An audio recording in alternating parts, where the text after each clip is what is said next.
So I've been using the Ronin-sc for a little bit over a week now, and I have to say it's quickly becoming my favorite gimbal. What's going on, everybody? My name is Dirty Dobo Sanchez, and yeah, this is not my normal mustache. I lost a bet.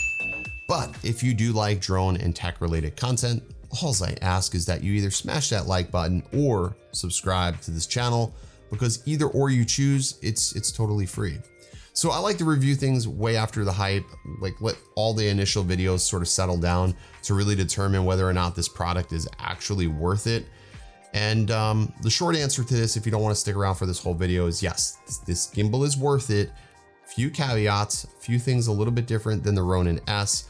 And to start off with, you're only getting a 4.4 payload capacity versus the Ronin-s's 8. So if you're going to be running a little bit heavier setup, you may want to lean towards that Ronin-s. I don't really have a problem with my configuration because I'm just basically running Sony mirrorless cameras and cages and typically prime lenses, but I can see there may be being a potential issue if you have a zoom lens. There could be a little bit of a problem to balance.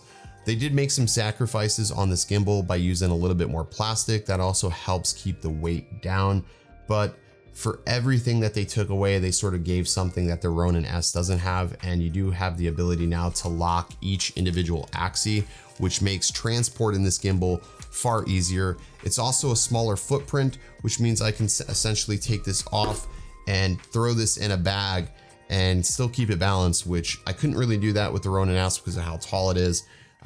So that is definitely something that I do appreciate. Still overall has the same aesthetics of the Ronin-s, just in a smaller package.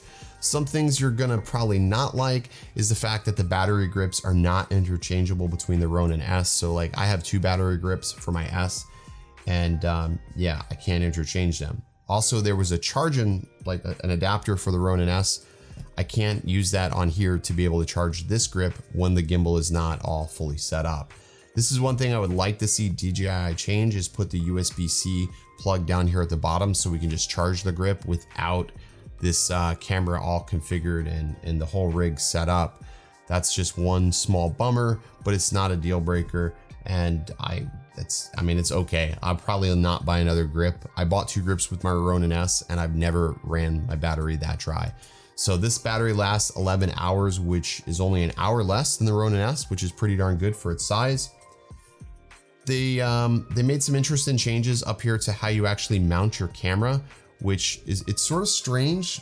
I'm not really, I don't want to say I'm not a fan of it, but it's just different. It was just an interesting design change. So to start off with, they actually added just this one single screw here, and that controls the forward pitch and the side-to-side balance. So if I just, quite literally, if I just undo this a little bit and press in on this, it's gonna slide and click.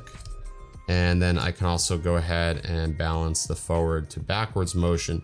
And this is where those locks are gonna come into play, because these locks are gonna make it either easier or harder to balance. I would suggest locking it. I'm not locking it here now, but I should have it perfectly balanced. And yeah, there we go. So now it's balanced. It is crooked, but it's balanced out, and I'm just gonna power it on. And this is a small thing, but something it's worth mentioning, I think, is the fact that on the Ronin-s, I got this gimbal access locked.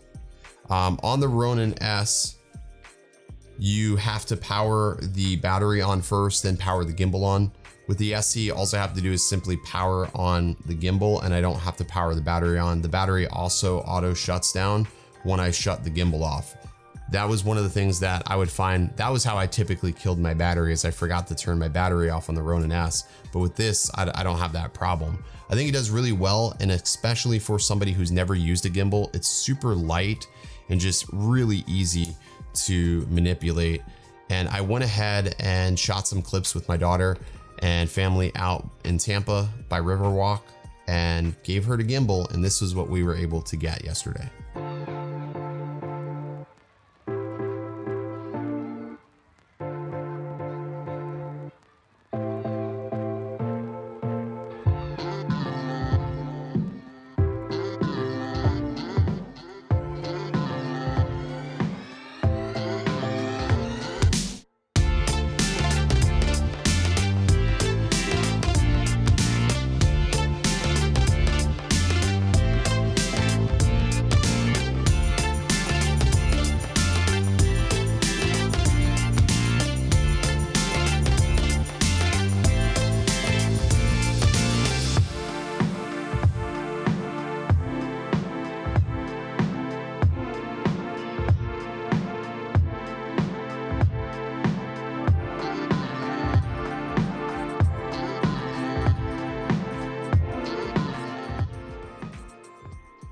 So yeah, if I would have gave her the Ronin-sc to do that, it would have been more of a struggle because it's way heavier to use.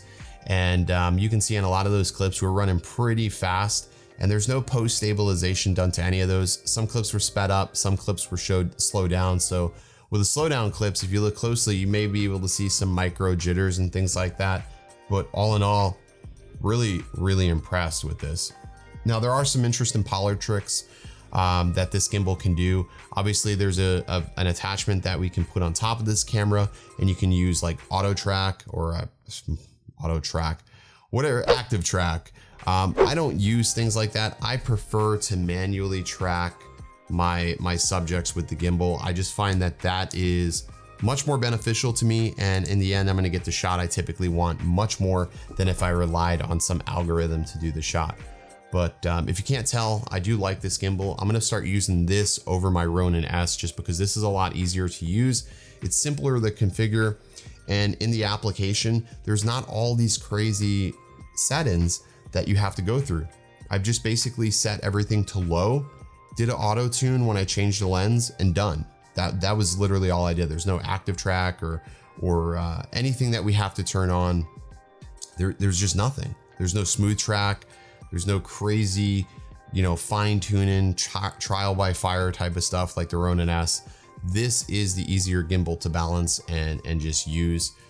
And I would definitely say if you're in the market for a gimbal, give this a try because for 450 bucks, it's definitely a great value and you're gonna be able to get to use this with a lot of different cameras, obviously not super heavy ones, but I do like it. I wanna throw a big thank you out to DroneWorks for going ahead and send this out. We do have these in stock, ready to ship, no tax, free shipping.